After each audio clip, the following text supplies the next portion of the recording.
По приглашению местных властей сюда приехал президент Ингушетии Мурат Зязиков.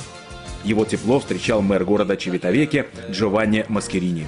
В этом городе должно было состояться первое официальное выступление ингушского коллектива в рамках молодежного фестиваля в Италии. Но прежде знакомство с республикой и ее лидером в частной беседе. В неформальном общении люди лучше узнают друг друга. При этом чувство юмора ценится особо.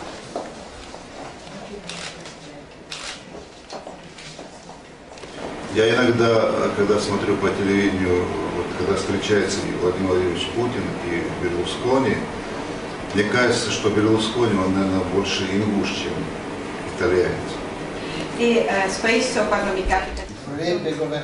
Я знаю, Берлускони хотел бы и России править тоже, отвечает в шутку мэр.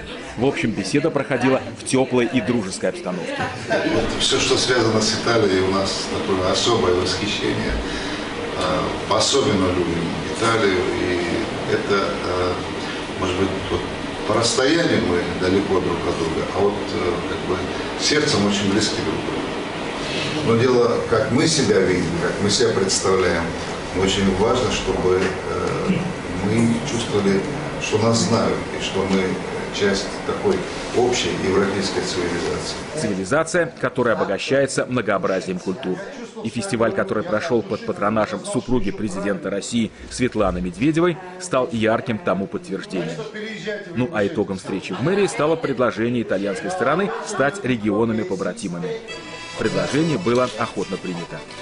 Мурат Зязиков вручил мэру солярный знак, символ Ингушетии, и подарок, который вызвал у главы города Чивитавеке неподдельный восторг. Тот, кто когда-нибудь надумает, или даже в мыслях у него будет обижать итальянский народ, российский народ, вот они должны знать, что у мэра города есть вот такое оружие. Оружие, которое без нужды лучше не вынимать, а без славы не вкладывать обратно в ножны, гласит народная мудрость. Общение с президентом было очень интересным, и я понял, что у нас много общего. Даже количество населения в наших регионах одинаково, около 500 тысяч. Мы говорили о наших городах и пришли к выводу, что нам было бы очень хорошо стать побратимами. И мы в этом очень сильно заинтересованы. Знаете, когда президент Ингушетии с таким энтузиазмом рассказывал о своем крае, людях, я понял, что это человек, который живет интересами своего народа. А когда он показал мне альбом с фотографиями края, я был потрясен красотой республики и тем, как она развивается. Я понял, как жизнелюбив этот народ, как сильны его традиции, почувствовал величие его культуры.